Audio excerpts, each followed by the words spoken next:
Assalamualaikum warahmatullahi wabarakatuh. Alhamdulillah alladzi bi ni'matihi tatimmus shalihat. Asyhadu an la ilaha illallah wa asyhadu anna Muhammadan abduhu wa rasuluhu la nabiyya ba'da amma ba'du. Jemaah yang dirahmati Allah, kita lanjutkan kajian Sirah Nabawiyah. Kita sekarang sudah masuk fase Madinah. Berarti kemarin kita selesai membahas tentang Nabi hijrah ke Madinah dengan lika-liku hijrah. Selesai Nabi hijrah, sekarang Nabi sudah sampai. Kemarin kita bicarakan Nabi sampai ke Kuba. Sampai ke Kuba. Pertama Kuba itu Nabi sampai di hari Senin. Sebenarnya Kuba ada masuk Madinah, jaraknya hanya 7 kilo dari kota Madinah. Sampai di Kuba, Nabi bangun masjid di situ namanya Masjid Kuba. Nabi lama di situ Pak, di Kuba itu. Berapa hari? Senin, Selasa, Rabu, Kamis, Jumat. Berarti 5 hari. Pagi Jumat itu Nabi baru berangkat menuju tengah-tengah kota, sekarang disebut Masjid Nabawi. Jalan itu Pak, jalannya 7 kilo. Jalan di hari Jumat pagi, di tengah jalan datang perintah Allah untuk sholat Jumat di sebuah suku namanya suku Bani Sulaim. Akhirnya Nabi menunaikan sholat Jumat. Bani Sulaim itu jaraknya dengan Masjid Nabawi 1 kilo. Jaraknya berapa Pak? 1 kilo. Nabi sholat di situ, di suku Bani Sulaim, sholat Jumat. Kan banyak yang jemput Pak. Ada sekitar berapa orang tuh. Nabi sholat di situ, lebih dari 40 orang tuh yang jemput. Nabi sholat di suku Bani Sulaim. Di situ juga nanti dibangun sebuah masjid, namanya Masjid Jumat. Bangun masjid apa Pak? Orang Saudi dibagusinnya masjid itu, namanya Masjid Jumat. Setelah Jumat baru Nabi jalan ke kota Madinah, Masjid Nabawi sekarang. Baru saja sampai, mungkin siang Pak ya. Mungkin siang nyampainya setelah Jumat kan. Terus Pak pasti nanya, makan siang Nabi di mana Pak? Pasti kayak gitu kan nanyanya kan. Pokoknya nggak ada dijelasin makan siangnya di mana. Pas selesai siang itu nyampe di mana Pak? Di Masjid Nabawi. Nabi melihat, kata Nabi, ini tanah bagus nih di tengah-tengah kota. Cuman di dalam tengah-tengah itu dulu ada kuburan Baki, Baki Gorkat kuburannya itu kan. Sebagiannya kuburan Baki itu udah masuk Masjid Nabawi dulu. Akhirnya kan dipindahkan kuburan itu kemana Pak? Ke Baki sebelah sananya. Jadi sebelah sana aja lagi, yang sini jangan ada orang yang berkubur. Kan diongkar kuburannya dipindahin ke situ. Itu Pak. Terus ternyata tanah itu adalah milik 2 orang anak yatim. Siapa pemilik tanah ini? Pemiliknya adalah 2 orang anak yatim. Panggil dia, aku mau ngomong, kata Nabi. Ngomong dengan Nabi dengan 2 orang anak yatim itu. Terus Nabi berkata, kamu jual ya tanah ini. Untuk apa? Untuk bikin masjid, kata Nabi. Untuk bikin apa Pak? Masjid. Raudhah itulah Pak, asli Masjid Nabawi yang dibangun sama Nabi. Raudhah itu jaraknya cuma berapa ya? Paling 20 meter kali 20, sebesar masjid Bapak inilah kan ya. Ini ada 20 kali 20 nih Pak. Ada kan? Sekitar itulah. Kalau enggak 20 kali 20, 25 kali 25 lah gitu kan, itu masjid Raudhah itu. Raudhah itu cuma. Ya kan? Itu yang dibangun sama Nabi aslinya itu, masjid itu, Raudhah. Habis itu apa? Apa kata 2 orang anak yatim itu? Ya Rasulullah, enggak usah dibeli, ambil saja. Ambil sajalah ya Rasulullah. Itulah orang mengenalnya dengan istilah wakaf. Istilah apa Pak? Wakaf. Itu dulu orang mengenal. Tapi kata Nabi, enggak usah diambil. Kalian anak yatim, nanti kalian makan dengan apa nanti setelah kalau diambil tanah ini? Kan ini milik kalian cuma. Kata apa? Kata Nabi, aku beli ya. Akhirnya dibeli sama Nabi dengan uang Nabi. Nabi beli pakai duitnya itu Pak. Ditambah dengan uang Abu Bakar. Ditambah dengan uang Abu Bakar. Itulah kita kenal dengan istilah wakaf melalui uang. Wakaf tunai kalau bahasa sekarang. Wakaf apa? tunai. Nabi itu wakafnya lewat uang karena membeli tanah. Akhirnya dibeli itu tanah 2 orang anak yatim itu, Pak. Dibeli. Disitulah dibangun masjid. Kita sekarang belajar fase Madinah. Terus Nabi nginap di rumah siapa? Kemarin kita bahas, Pak ya. Nabi nginap di rumah siapa? Kan hari itu datang ditetapkan itu masjid ini kita bangun besok ya. Berarti Nabi bangunnya Masjid Nabawi itu hari apa? Hari Sabtu. Ya kan, di Sabtu pagi dibangun sama Nabi. Nabi ikut bangun tuh masjid itu. Ya, bangun sama Nabi. Terus Nabi nginap di rumah siapa malam itu? Seluruh sahabat yang sudah muslim itu ingin sekali Nabi itu nginap dulu di rumah mereka. Di rumah mereka. Seluruhnya berebut agar Nabi itu nginap di rumah mereka. Akhirnya kata Nabi, biarkan ajalah onta ini jalan. Dia tahu, onta ini tahu di mana dia akan berhenti.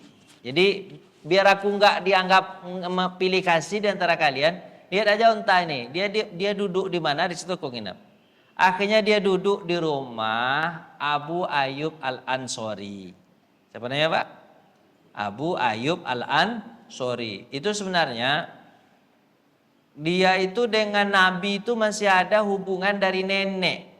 Jadi Bapak, nenek. Karena Hashim itu uyut Nabi ya, uyut Pak ya. Kan Nabi itu Muhammad bin Abdullah bin Abdul Muttalib bin Hashim. Hashim ini punya istri orang Madinah. Uyut berarti Pak ya. Uyut Nabi ini punya istri orang Madinah. Berarti nenek uyut Nabi orang Madinah. Abu Ayyub Al-Ansori ini adalah cucu uyut. Cucu uyut apa tuh, Pak? Cicit ya. Cicit dari nenek apa, Pak? Nenek uyut Nabi ini. Berarti kan selevel dengan Nabi itu, Pak. Bapak paham nggak, Pak? Udah lah, anggap aja lah paham kalau gitu. Kan nenek uyut Nabi itu orang Madinah, ya kan? Abu Ayyub Al-Ansori ini nanti hubungannya sama dengan Nabi di nenek uyut. Kan itu Pak ya, nenek uyut. Cuman kan orang Arab kan nggak mengakui matrilineal. Orang Arab mengakui apa Pak? Patrilineal. Kayak ayah kan Pak ya. Nasab itu kemana Pak? Ke ayah, ke ibu kan enggak. Kalau dia hidup di Sumatera Barat pasti akrab dia. Kenapa Pak? Karena matrilineal, bodoh kanduang kan? Ya kan? Ya, ibu-ibu tahu tuh kalau orang ini kan orang Arab kan kayak ayah. Bapak Ibu yang dirahmati Allah Subhanahu wa taala, nginaplah Nabi di situ jadi Nabi bangun rumah, bangun masjid, sekaligus di sampingnya bangun rumah untuk 2 orang istri Nabi. Satu siapa Pak? Saudah yang udah tua, gantiin Khadijah.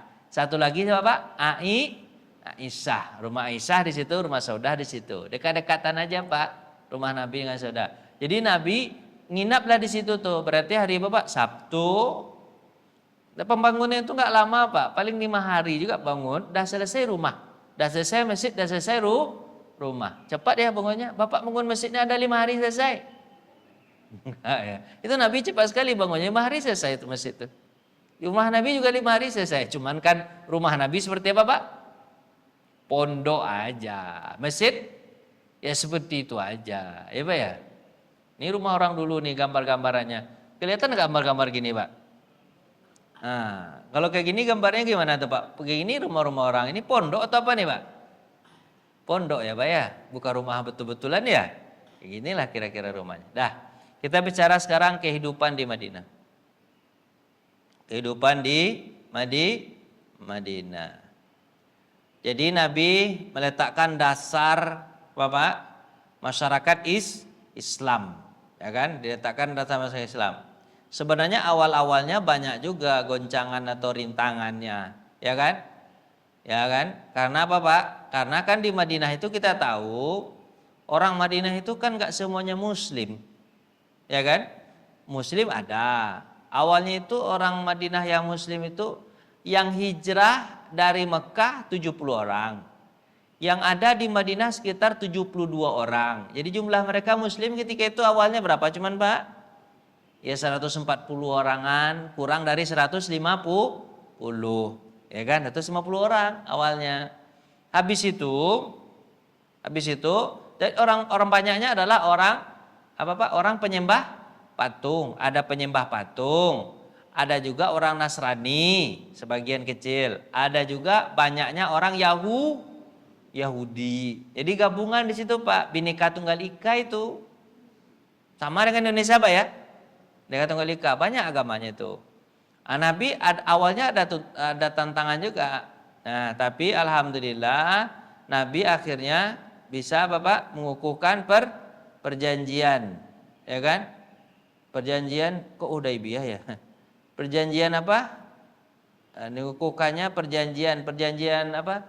Perjanjian misalnya Piagam Madinah, salah tulis ini. Piagam Madinah. Piagam Madinah itu ada dua Pak. Ada Piagam Madinah sesama Muslim, ada Piagam Madinah Piagam Madinah untuk seluruh penduduk Madinah. Jadi dua Piagam Madinah itu Pak. Nanti kita baca. Pertama sesama Muslim, yang kedua untuk seluruh penduduk Madinah. Tahapan pertama Nabi dapat mendamaikan musuh. Musuh terbesarnya adalah orang kafir Quraisy di Mekah. Dia kan awalnya dulu kan tak ditempuh. Kemudian tahap ini ditempuh juga jalan menyebarkan dakwah Islam. Tahapan ketiga manusia masuk Islam berbondong-bondong. Disebutkan dulu sini. Tahapan pertama peletakan dasar, tahapan kedua perdamaian. Tahapan ketiga Pak masuknya Islam berbondong-bondong. Ini nanti akhir cerita Nabi. Ini. Jadi Pak, Islam itu nanti dibangun 3 fase besar setelah di Madinah. Pertama peletakan batu dasar keislaman pertama. Yang kedua nanti di tahun kelima Pak perjanjian damai. Kemudian yang ketiga setelah penaklukan kota Mekah baru orang masuk Islam berbondong-bondong. Itu paling tinggi dari klimaksnya dari perjuangan Nabi. Nah, sekarang kondisi Madinah. Kondisi Madinah yang lebih labil. Jadi Madinah itu sebenarnya lebih lebih labil daripada kota Mekah. Kenapa? Madinah itu kan habis berperang terus mereka Pak. Antara Aus dan Khazraj selama 120 tahun. Jadi kalau negara konflik kira-kira gimana Pak? Ya gitulah. Jadi labil sebenarnya. Tapi dengan datangnya Nabi SAW, ya kan?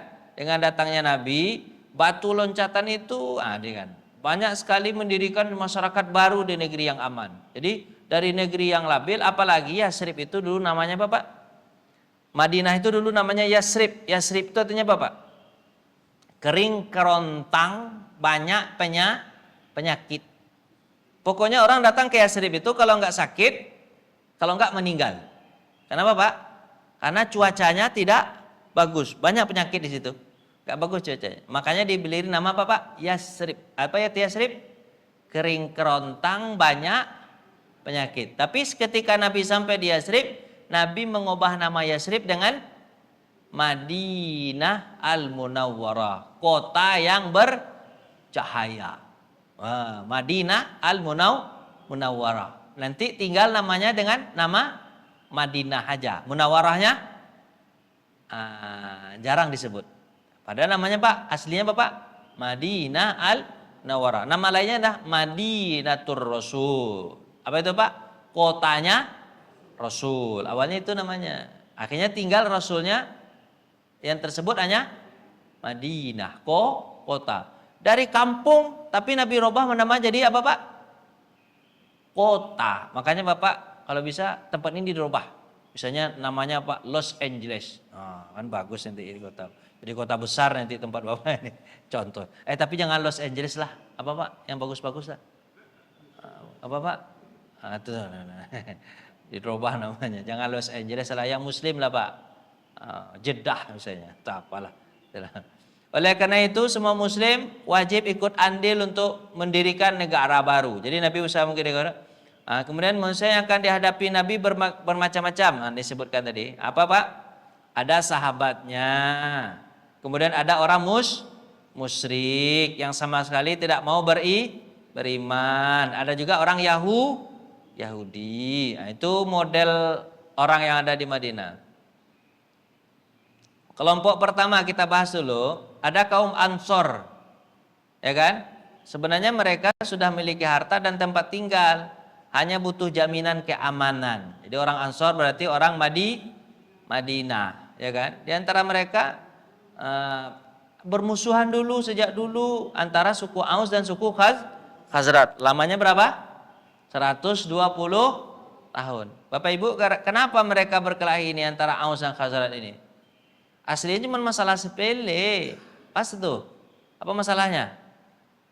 Ayah si Aus dan ayah si Khazraj ini apa Pak? Beristri dua. Nah itu masalah tuh. Istrinya istri pertamanya Aus, istri keduanya Khazraj. Apa kata Aus? Kata ini suku Aus itu suku Khazraj tuh ngambil ayahmu. Nanti kalau kamu besar bunuh anak-anaknya. Apa kata suku Khazraj? Itu suku Aus itu apa? Akan membunuhmu. Pokoknya kalau kamu besar nanti pertahankan di diri. Nah gitulah. Jadi awalnya dari ibu-ibu ini. Ibu-ibu ini masalahnya, ibu-ibu. Ibu-ibu. Makanya Bapak kalau punya istri dua, hati-hati Bapak. Bisa jadi anak keturunan Bapak bermusuhan selama 120 tahun. Oh, bahaya juga. Berapa keturunan itu? 3 kali generasi. Bunuh-bunuhan terus. Apalagi suku Aus dibantu oleh suku Yahudi Bani Kainuqa. Jadi Yahudi ini yang manas-manasin terus sih. Suku Khazraj dibantu oleh suku Bani Nadir. Suku Yahudi juga. Jadi suku Yahudi yang di sini suku Yahudi, sini suku Yahudi. Diadu domba terus. Supaya Yahudi bisa menangguk di air keruh. Gitu dia. Dia adu orang, dia ekonomi, dia itu kan jual senjata. Kayak sekarang lah. Diadu orang, yang jual senjata siapa? Dia yang jual senjata. Yang untung siapa? Yang jual senjata kan? Itu gaya Yahudi. Kaum muhajirin mencari keselamatan ke Madinah. Ada kok orang muhajirin mencari keselamatan. Madinah tidak memiliki kekayaan yang melimpah. Kenapa tidak? Ya karena orang berperang terus, sibuk perang. Sementara seluruh kekuatan yang memusuhi Islam telah memboikot hubungan dengan Nabi. Baru datang Nabi Muhammad ke Madinah sudah mulai ada boikot. Dalam boikot. Kelompok kedua adalah orang-orang musyrik yang menetap di kabilah-kabilah Madinah. Di antara mereka ada pula yang ragu-ragu untuk meninggalkan agama nenek moyang mereka. Ya kan? Tokoh-tokoh ini adalah ini siapa? Dengan apa? Tokoh orang musyrik terkenal siapa? Abdullah bin Ubay bin Salul. Awalnya dia nggak mau masuk Islam, tapi ketika Nabi sudah menang di perang Badar, akhirnya dia masuk Islam, pura-pura masuk Islam dan jadi munafik besar. Ini tokohnya nih, tokoh munafik besar. Awalnya dia nggak mau masuk Islam, cuman dia melihat kalau melawan Islam dari luar seperti orang Yahudi terusir nanti dari kota Madinah. Lebih baik masuk agama Islam, kemudian hancurkan agama Islam dari dalam. Namanya Abdullah bin Ubay munafik besar. Coba ya, ini kita bicara nanti. Ini sudah diceritakan dulu. Sebelum Nabi Muhammad hijrah, Abdullah bin Ubay ini sebenarnya ingin diangkat menjadi pemimpin kota Madinah. Karena kan udah lama berperang antara suku Aus dan suku Khazraj. Udah mau diangkat pemimpin Abdullah bin Ubay. Baju udah dijahit Pak. Jas sudah siap, ready. Tinggal waktu ambil sumpah aja lagi. Ya udah Pak, sumpah jabatan. Tahu-tahu datang Nabi Muhammad SAW. Orang beralih kepada Nabi secara aklamasi ngangkat Nabi jadi pemimpin di kota Madinah. Abdullah bin Ubay enggak jadi. Itulah membuat sakit hati betul Abdullah bin Ubay itu kepada Nabi. Sakit hati. Gara-gara apa Pak? Enggak jadi diangkat menjadi pemimpin. Itu dia Abdullah bin Ubay bin Salul. Cepat aja Pak.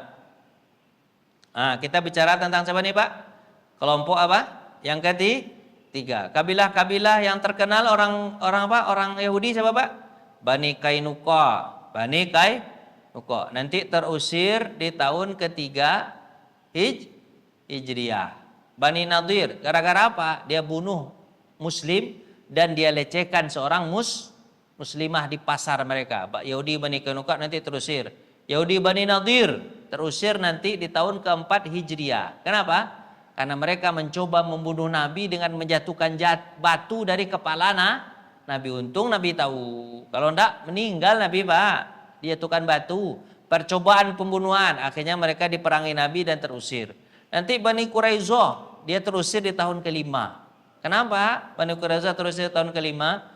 Karena Yahudi Bani Quraisyah bersekongkol dengan orang Quraisy memerangi Nabi di perang Ahzab. Dia dari dalam, Quraisy dari luar. Nabi membuat parit. Nah, itu Bani apa namanya, Pak? Bani Quraisyah. Pusing enggak Bapak, Pak? Ini masih apa, Pak? Masih Bapak? Awalan, jadi kayak gitu-gitu aja, cerita-cerita dikit-dikit dulu. Bapak kira mau nanya enggak, Pak? Habis slide 1. Slide 1 itu hanya pengantar. Kita masuk slide berikutnya. Ini kan fase Madinah. Baru kita slide berikutnya. Baru gak enak nih, Pak. Apa nih, Pak? Membangun masyarakat baru. Pak kalau ada nanya boleh. Apa ceritanya lagi, Pak? Membangun masyarakat baru. Ini baru kita belajar yang serius sedikit. Nah, apa, Pak? Ini kira-kira apa, Ibu? Nabi Muhammad SAW membangun masjid Nabi, kira ini bentuknya ini. Apakah benar seperti ini bentuknya? Jawabannya enggak. Ini cuma dapat di mana, Pak? Dapat di mana nih? Di Google aja. Tapi kira beginilah bentuknya. Langkah pertama yang dilakukan Nabi ketika masuk kota Madinah apa, Pak? Setelah Nabi tempat ontanya itu, disinilah tempat kata Nabi untuk membangun apa? Masjid. Beliau membeli tanah tersebut dari anak yatim. Beliau terjun langsung untuk membangun Bapak masjid. Nah, ya Allah. Terus Nabi mengatakan Allahu apa tuh? Apa kata Nabi? Kata Nabi manggil mau masjid itu, Pak. La isya illal isyal akhirah. Wansuril ansari wal muhajirah. Jadi Nabi, Pak, sambil bangun masjid, Nabi sambil bernyanyi. Nyanyinya apa, Pak? La isya illal isyal akhirah. Wansuril ansari wal muhajirah. Tidak ada kehidupan di dunia ini. Kehidupan yang betul itu adalah di akhirat. Ya Allah, tolonglah orang-orang Ansor ini. Tolong pula orang-orang muhajirin. Itu nyanyi Nabi. Bapak kalau bangun rumah nyanyi Bapak apa? Ayolah, Pak. Bapak kalau bangun rumah nyanyi apa? Begadang jangan begadang. Kan Bapak biasa kan kalau bangun rumah supaya Bapak enjoy dalam membangun, kan biasa kita bangun hidupin apa, Pak? Suara-suara kan, biar enjoy kan? Ya kan? Nabi juga begitu bangun masjid, nyanyi Nabi. Berarti nyanyi boleh nggak, Pak? Boleh. Tergantung isi, kata Yusuf Qardawi. Kalau isinya bagus, berarti nyanyi itu bagus. Tapi kalau isinya nggak bagus, berarti nyanyi itu nggak bagus. Tergantung isinya. Karena kata Yusuf Qardawi, nyanyian itu seperti omongan. Kalau ngomong bagus berarti bagus. Tapi kalau ngomong nggak bagus berarti nggak bagus. Tapi kalau misalnya omongan bagus kayak gini nih, ya Allah, tidak ada kehidupan dunia. Kehidupan yang benar itu adalah kehidupan akhirat. Ya Allah, tolonglah orang-orang Ansor dan orang-orang muhajir. Bagus nggak, Pak? Bagus. Tapi kalau nyanyinya cinta satu malam, kucing garong, kayak gitu-gitu nyanyinya berarti nggak, Pak? Bagus. Itu, Pak, ya. Lanjut. Para pekerja, apa kata Nabi? Para pekerja ini bukanlah pekerja Khaybar. Maksudnya orang-orang Yahudi di Khaybar. Mereka, kalau orang Yahudi kan di Khaybar gimana, Pak? Kalau orang Yahudi itu kerja gimana, Pak? Bapak tahu nggak gaya Yahudi kalau kerja gotong royong? Apa, Pak? Lebih kurang piring. Kalau lagi kerja gotong royong, piring. Gimana, Pak? Bapak tahu? Kalau lagi kerja, berlebih cangkul. Tapi pas ketika makan, kurang piring. Bapak paham nggak, Pak? Paham nggak, Pak? Model. Itu gaya orang Yahudi begitu, Pak. Kalau lagi makan, mereka datang rame-rame. Tapi pas ketika lagi kerja, enggak ada yang mau datang. Kurang apa, Pak? Berlebih cangkul. Bapak paham nggak, Pak? Anggap aja lah paham kalau gitu. Kalau lagi kerja, itu cangkulnya berlebih, nggak ada yang mempergunakan. Tapi kalau pas lagi makan, Oh banyak yang datang. Itu gaya orang Yahudi itu kerja Pak. Tapi kata Nabi SAW, mereka pekerja gotong royong ini tidaklah sama dengan pekerja Yahudi. Jadi orang Muslim itu Pak, kalau kerja malah banyak yang datang. Kalau pas makan, nggak banyak yang datang. Kayak gitu, harusnya begitu Pak.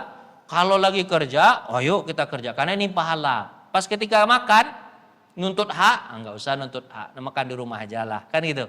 Kayak gitu orang Muslim, nggak sama dengan orang Yahudi. Orang Yahudi gimana Pak? Pas lagi kerja, nggak mau datang. Pas lagi makan, datang.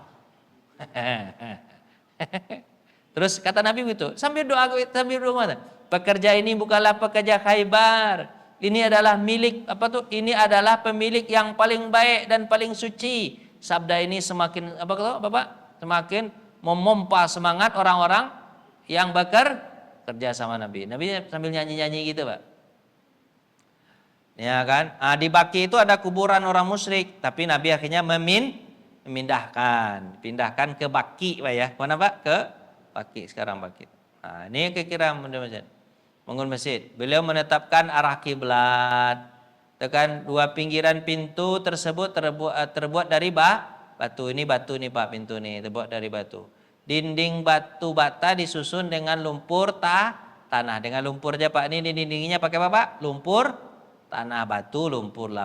Atapnya dari daun korma. Tingginya sebatang pohon korma saja. Lantainya pasir dan kerikil. Jadi nggak ada kayak gini. Terus kan kerikil. Pintunya ada tiga. 1, 2, 3. Samping kiri, samping kanan. Samping kanan ada, samping kiri ada, di belakang juga ada. Berarti pintunya berapa Pak? 3. Kayak masjid Bapak inilah, ya kan ya? Ya 3 pintunya. Terus panjang bangunan arah ke kiblat 100 hasta, sekitar 25 meter. Nah, lebarnya juga sama, berarti 25 meter. Gitu Pak, meter. Terserahlah Pak, bagaimana saya. Beliau bangun masjid. Beliau juga membangun beberapa rumah untuk Nabi Muhammad SAW. Rumah Nabi itu dindingnya batu bata, atapnya korma yang disangga. Bilik-bilik Nabi untuk istri-istri beliau. Setelah semua selesai, baru beliau pindah dari rumah Abu Ayyub Jadi gitu Pak, kalau Bapak lihat nanti dari hadis Hasan Al-Basri, rumah Nabi itu menyedihkan. Nabi itu rumahnya Pak, cuma 1 kamar. Berapa Pak? 1 kamar. 1 kamar untuk Nabi. 1 lagi ruangan itu hanya untuk penerima tamu. Jadi Nabi itu rumahnya kayak rumah petakan itu Pak. 1 kamar, 1 lagi apa Pak? Ruang tamu. Kalau kamar mandi ada di mana Pak? Nggak ada kamar mandi orang dulu mah. Kalau kamar mandi kemana Pak? Harus keluar, pemandian umum kayak gitu kan. Kalau harus pergi ke padang pasir, gali, cium siram, udah selesai. Bapak kayak gitu nggak dulu? Pernah nggak Bapak kayak gitu dulu? Nggak pernah ya? Karena aku dulu kayak gitu. Jadi rumah kayak gitu doang. Makanya ketika Hasan Basri, ketika beliau masih melihat rumah Nabi itu, kata beliau, ketika aku berdiri, aku bisa menggapai langit-langitnya. Berarti rumahnya tinggi atau rendah? Rendah, gitu kan? Aku lihat, gitu kan? Ruangan itu ada 2. 1 kamar, 1 lagi ruang tamu. Kalau ada orang yang datang sebagai tamu, istri Nabi masuk ke dalam kamar. Terus terbuat dari pelepah korma, gitu kan? Kemudian terbuat dari tiang-tiang korma. Kalau Nabi tidur, tidurnya hanya beralaskan pelepah korma, gitu kan? Apa kata Hasan Basri? Biarkan rumah Nabi tetap begini. Jaga, jangan sampai ada yang menghancurkan atau merenovasi. Agar umatnya tahu begini nabinya. Tapi sekarang ada nggak rumah Nabi lagi Pak?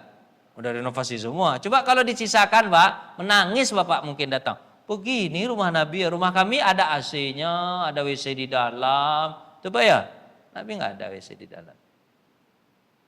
Lanjut. Nah, membangun masjid tadi. Masjid bukan hanya berfungsi sebagai tempat melaksanakan sholat, melainkan juga tempat pendidikan. Jadi masjid juga pendidikan. Masjid juga berfungsi sebagai tempat pertemuan. Masjid juga berfungsi sebagai tempat tinggal orang-orang muhajirin yang miskin. Jadi kalau ada yang miskin tinggal di masjid. Pada masa awal hijrah juga disyariatkan azan. Nah, ini cerita azan nih Pak. Kita azan sedikit. Jadi kan sudah datang waktu. Kata Nabi Muhammad, gimana cara panggil orang biar sholat berjamaah? Kata Abu Bakar, kata riwayat Abu Bakar meriwayatkan. Kata Abu Bakar, kata Umar, kata Abu Bakar, kata Abdullah bin Zaid bin Abdur Rabi'ah. Kata Umar, aku mimpi Rasulullah. Apa mimpi?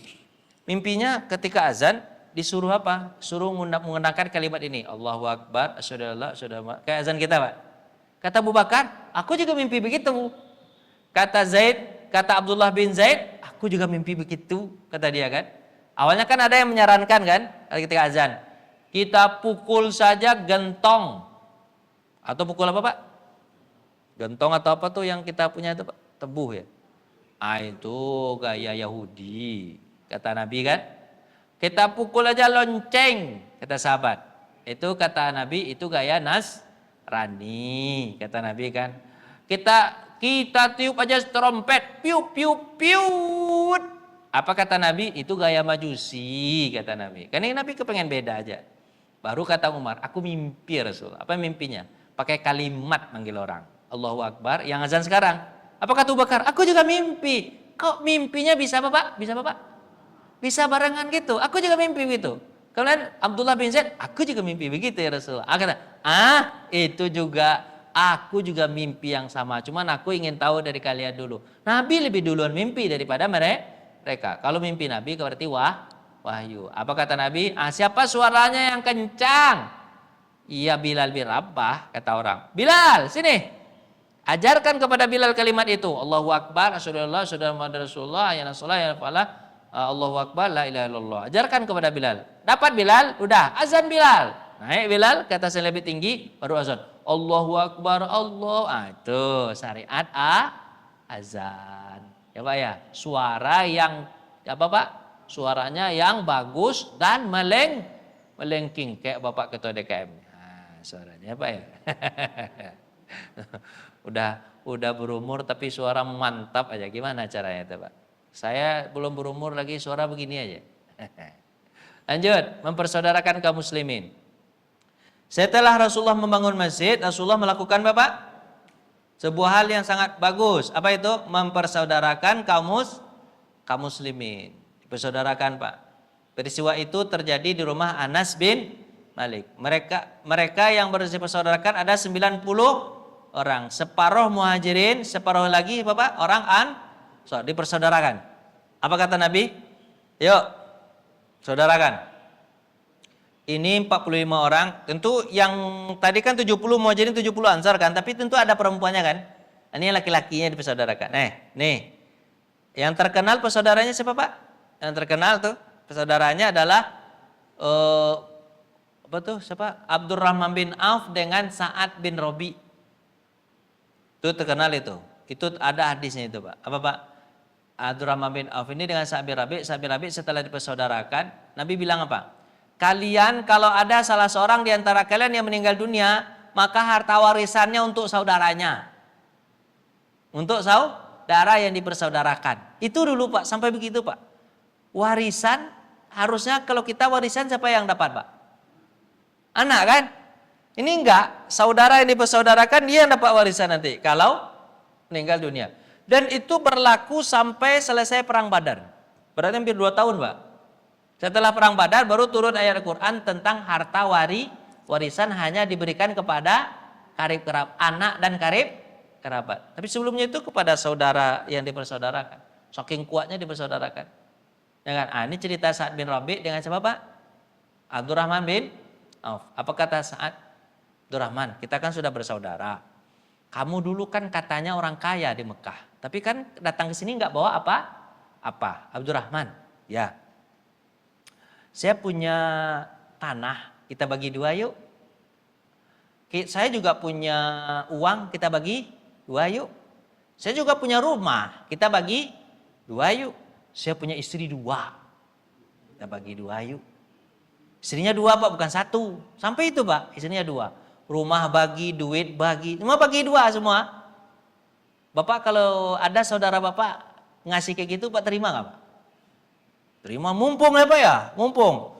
Duit dibagi dua, rumah dibagi dua, tanah dibagi dua, istri bagi dua juga, istrinya dua.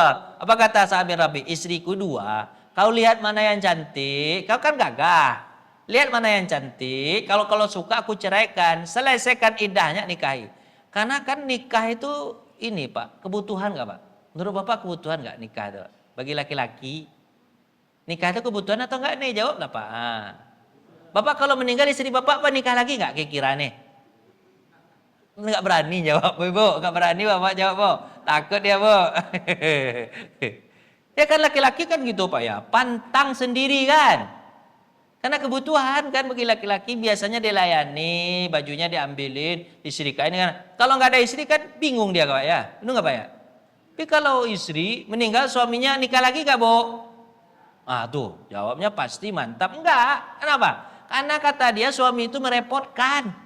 Kalau punya baru repot kan aja kata dia. Kalau udah mati satu biarin aja lah kata dia, kan tambah lagi gitu. Repot kata. Tanyalah sama ibu-ibu, tanyalah.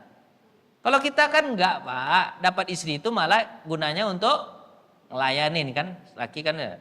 Jadi Abdurrahman bin Sa'ad bin Rabi tahu betul kebutuhan Abdurrahman. Sementara ketika itu belum ada muslimah. Muslimah ketika itu masih sedikit, ya kan? Sementara nikah harus dengan muslim dengan muslimah. Akhirnya gimana? Ya udah, aku ceraikan nanti selesai iddahnya kau nikahi. Dan terjadi apa Pak? Yang terjadi apa Pak? Kata Abdurrahman bin Auf, enggak begitu banget lah. Kata siapa Pak? Abdurrahman bin Auf, doakan saja aku ini jadi orang berhasil. Yang kubutuhkan itu kau tunjukkan pasar, karena aku adalah apa Pak? Pedagang dulu, tunjukkan aku pasar. Maksudnya tunjukkan aku pasar itu ya kira-kira yang berpeluang apa di sini. Tapi Abdurrahman bin Auf itu tahu betul Pak, peluang di situ bagus Pak. Abdurrahman bin Auf itu Pak tahu bahwa di Madinah itu orang ini kan apa Pak? Apa Pak? Di Madinah itu kan orang petani. Berarti yang laku apa Pak? Yang laku apa?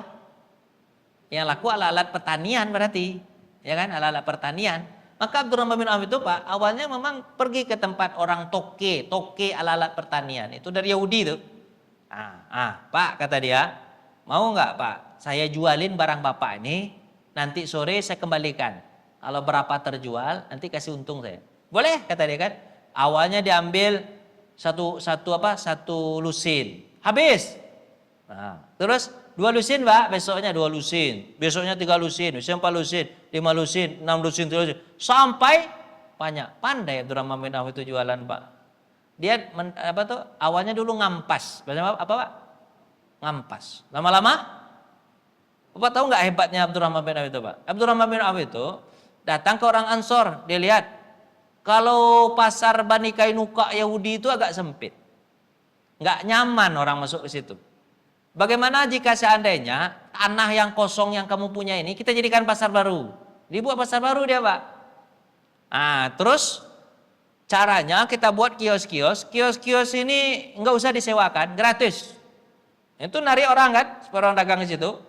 Tapi kita ambil kios yang letaknya strategis. Letaknya strategis. Itu aja untuk kita. Kata siapa Pak? Kata Abdurrahman bin Auf kepada orang Ansar. Dengan pemikiran yang cemerlang itu orang Ansar itu tertarik. Ayolah pakailah tanah itu. Dipakai sama Abdurrahman bin Auf. Dia ngambil posisi paling depan yang strategis. Kan itu ilmu orang Padang dipakai sama Abdurrahman bin Auf itu Pak. Orang Padang itu apa ilmunya Pak? Kalau mau jualan itu yang paling penting 3. Yang paling penting apa? 3. Apa itu yang pertama? Lokasi. 3L Pak. Pertama Pak? Lokasi. Yang kedua? Lokasi. Yang ketiga? Lokasi. Jadi ketiga-tiganya lokasi. Kalau lokasi mantap, apalagi Pak, kan orang Padang itu kan ada ceritanya gimana Pak? Ada ini nanti di akhirat ini jalan masuk surga, ini jalan masuk neraka. Orang Padang nggak mau masuk surga, nggak mau juga masuk neraka. Dia di mana? Dia di tengah-tengah situ. tengah-tengah simpang. Kenapa Pak? Bagus untuk jualan nasi Padang kata dia. Itu candanya begitu Pak. Orang Padang tuh pandai menentukan lokasi. Jadi sebenarnya Pak, hebatnya itu Pak, pandai menentukan lokasi. Awalnya ngampas Abdurrahman bin Auf, 3 bulan setelah itu akhirnya dia nikah dengan siapa Pak? Dengan apa? Dengan 2 ukiah emas. Tahu Bapak berapa 1 ukiah? 100 gram. Kalau 2 ukiah berapa? 200 gram. 200 gram kali 2 juta sekarang. Jadi berapa? 400 juta dalam waktu 3 bulan. Bapak bisa nggak cari duit 400 juta dalam 3 bulan? Itu hebatnya Abdurrahman bin Auf. Nah, Bapak nanti cerita sendiri nanti. Lanjut. Habis nggak waktu saya Pak? Belum. Bapak Ibu mau nanya nggak Pak? Ini kan Sa'ad bin Rabi tadi. Rasulullah SAW mempersaudarakan Abdurrahman bin Auf dengan siapa Pak? Sa'ad bin Rabi. Nah, ini Abdurrahman bin Auf. Sungguhnya aku adalah dulu paling banyak hartanya di kalangan Ansor. Ambillah separuh-separuh kan itu tadi Pak ya. Abdurrahman bin Auf berkata, semoga Allah memberkahi ini segala macam. Tunjukkan aku pasar. Itu doang kan udah diceritain tadi ya Pak. Lanjut. Sekarang butir-butir perjanjian dalam Islam. Ini kita maksud. Persaudarakan antara orang beriman dulu Pak. Ini ada butir-butir perjanjiannya. Ada juga yang mengatakan begini sebelum perjanjian. Orang Ansor berkata secara umum kepada Nabi, ya Rasulullah katanya. Ada orang Ansor. Kami ini kan penduduk asli. Kami punya tanah. Asli kami betani. Ya Rasulullah, orang muhajirin ini kan nggak punya makanan. Bagaimana jika seandainya tanah kami ini diparuh, sebagian kami yang garap, sebagian lagi orang muhajirin yang garap. Biar kita sama-sama makan. Kata Nabi, nggak usah begitu. Nggak usah begitu. Tanah kalian sendiri yang garap, kata Nabi. Kenapa? Karena orang-orang Mekah ini aslinya mereka pandainya berdagang, nggak pandai betani. Kan nggak ahli orang Mekah betani Pak. Ahlinya cuma apa Pak? Pedagang. Gini aja lah. Kalian yang betani, orang muhajirin yang memperdagangkan. Bapak tahu nggak Pak? Korma Madinah itu ada dulu namanya korma ajwa yang kecil-kecil, korma Nabi itu Pak. Dulu korma itu Pak, karena kecil itu dan agak keras-keras gitu Pak, itu nggak diminati dimakan orang Pak. Itu untuk pakan ternak. Bang Pak, korma itu untuk apa? Pakan ternak. Pas Nabi Muhammad datang, Nabi Muhammad kan pada dagang. Sesuatu yang apa Pak? Yang terbuang, akhirnya Nabi jadikan itu makanan favorit.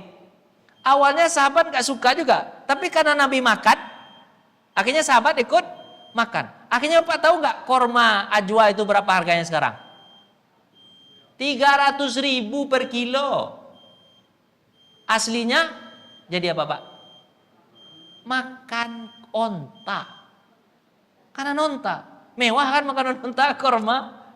Awalnya nggak berlaku tuh Pak. Tapi dengan adanya Nabi doakan korma itu berkah. Karena Pak, di Madinah itu awalnya banyaknya tumbuh korma Nabi itu yang kecil-kecil itu.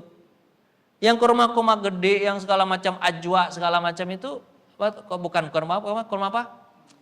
Mijol segala macam itu sulit tumbuh itu di situ dulu. Itu korma mijol itu kan korma yang sudah apa tuh Pak? Korma yang sudah di apa tuh? Kan korma di itu yang aslinya korma Palestina itu Pak.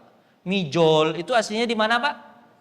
Palestina itu. Aslinya Palestina. Palestina subur banget itu Pak. Palestina, Mesir itu korma mijol. Tapi kalau korma ajwa itu, korma yang Nabi itu kecil-kecil Madinah itu. Awalnya itu enggak ada Pak. Akhirnya Nabi doakan. Hebatnya Nabi itu Pak. Hebatnya orang jualan gitu Pak. Sesuatu yang tak mungkin laku tapi gara-gara dia jadi laku. Bapak bisa nggak begitu Pak? Jualan, umur kira nggak laku jadi laku. Itu hebatnya orang muhajirin. Maksud Nabi. Akhirnya apa Pak? Yang terjadi Pak? Yang terjadi muhajirin yang terus Nabi mengatakan nih. Tapi sebelum kami berhasil dalam jual beli, gini aja deh. Kalau kalian punya makanan 1 piring, jangan makan sendiri ya, kata Nabi. Carilah teman muhajirinmu 1 orang untuk makan berdua. Aslinya makan itu untuk 1 orang. Tapi carilah temanmu muhajirin untuk makan berdua.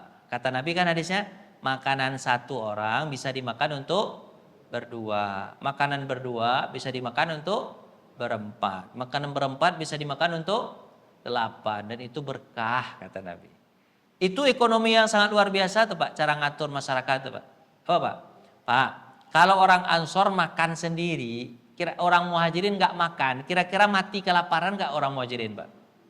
Mati kelaparan. Tapi kalau makan berdua, itu orang Muhajirin sama orang Ansor kenyang atau nggak kenyang Pak?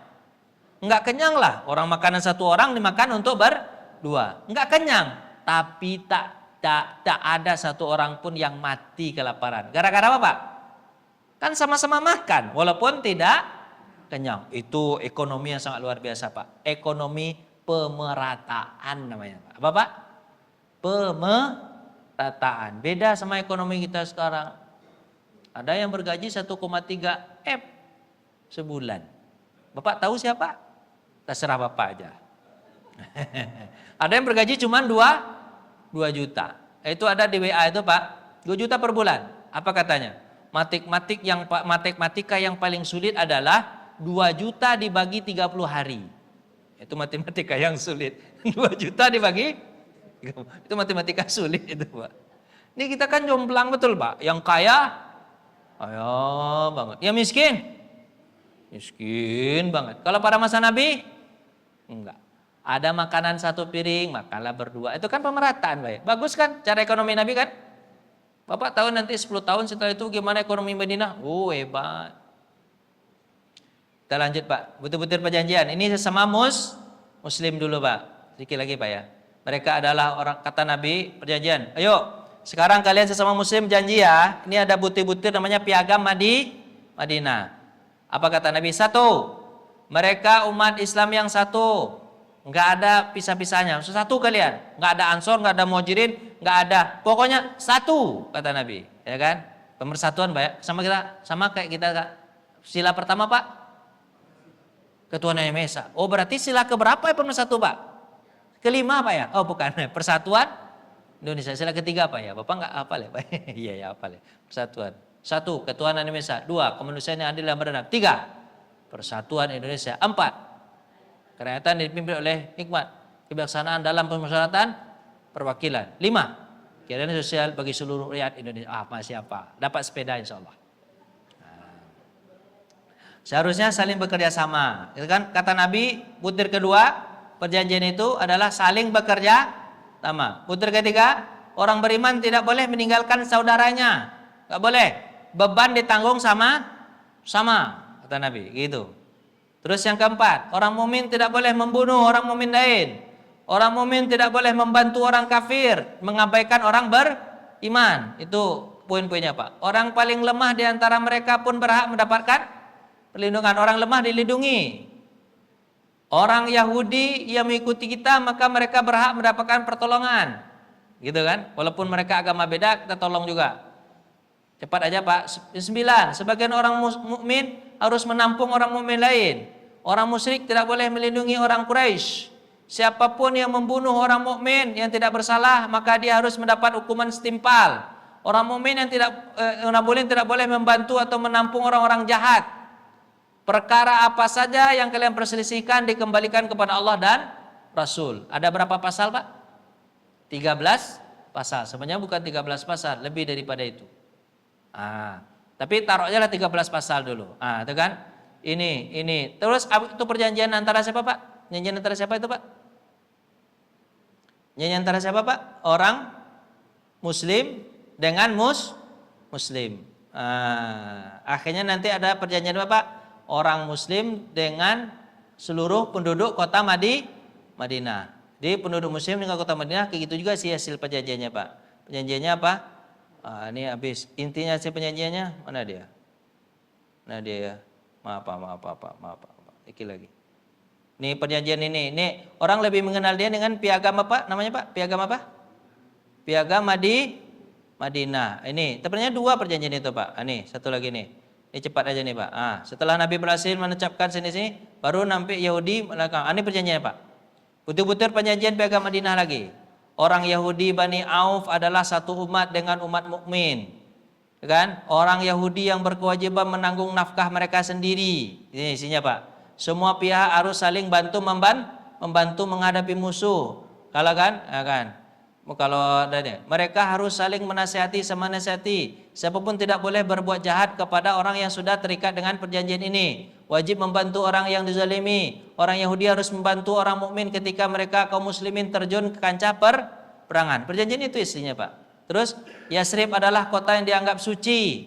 Jika terjadi sesuatu apapun perselisihan di antara mereka yang mengakui perjanjian ini, maka penyelesaiannya diserahkan kepada Allah dan Rasul. Rasul bagian Nabi. Orang-orang Quraisy tidak boleh mendapat perlindungan dan tidak boleh ditolong orang Quraisy gitu kan. Karena kan musuh kan. Mereka harus saling tolong menolong dalam menghadapi untuk menyerang Yasrib. Orang yang menyerang Yasrib. Perjanjian ini tidak boleh dilanggar kecuali bagi orang-orang yang berbuat zalim atau jahat. Nah, jadi berapa perjanjian tadi, Pak? 12. 13 perjanjian sesama Muslim, 12 perjanjian seluruh penduduk Madinah. Berarti 12 tambah 13 tambah 12 25 pasal. Nah, itu awalnya, Pak. Nah, dia udah dikuatkan sama Nabi perjanjian. Tapi nanti orang-orang Yahudi melampaui batas nggak, Pak? Ya, mereka melanggar perjanjian. Perjanjian itu disahkan di kota Madinah. Tak ubahnya itu sebuah negara yang makmur. Hingga dengan begitu Madinah benar-benar menjadi ibu kota Islam. Untuk melebarkan wilayah yang aman dan damai, Rasulullah siap-siap melibatkan kabilah-kabilah yang ada. Jadi gitu Nabi, Pak. Pertama kalau Pak lihat ini, bagaimana cara Nabi membangun negara. Ini yang tak kesimpulan. Pertama bangun masjid, ya kan? Yang kedua mempersaudarakan kaum muslimin. Yang ketiga apa, Pak? Buat undang dengan perjanjian. Yang keempat nanti membentuk ekonomi. Yang kelima nanti baru menyebarkan agama Islam. Jadi 5 ini, Pak, cara Nabi membangun agama. Harus dimulai dari apa, Pak? Bangun masjid, iman dulu. Yang kedua apa, Pak? Saudara dulu sesama kita. Kalau kita sudah aman, insyaallah aman. Yang ketiga? Kan Bapak lupa aja. Buat harus ada undang-undang, Pak. Undang-undang. Ya kan? Buat undang-undang. Nabi kan buat undang, Pak ya. Yang keempat, ekonomi diperbagus. Yang kelima, baru sebarkan Islam ke seluruh daerah. Udah jam 6 kurang 7. Kalau Bapak mau nanya atau mau makan, berbunyi udah tadi dari jam 9. Udah lewat 7 menit. Makan aja, Pak. Serius nih. Ini prolog sih sebenarnya. Kalau prolog itu kan agak besok mungkin agak lebih hebat nanti. Perlawanan berdarah. Bahasanya, Pak, baru ini masalah apa, Pak? Perang. Itu aja besok ini sampai terakhir ceritanya apa, Pak? Perang. Mungkin Bapak kayak nah itu nanti. Nah, ini prolog. Udah cukup, Pak ya? Terima kasih. Kita tutup dengan baca hamdalah. Alhamdulillahirabbil alamin. Doa kafatul majlis. Subhanakallahumma bihamdika asyhadu an la ilaha illa anta astaghfiruka wa atubu ilaik. Assalamualaikum warahmatullahi wabarakatuh.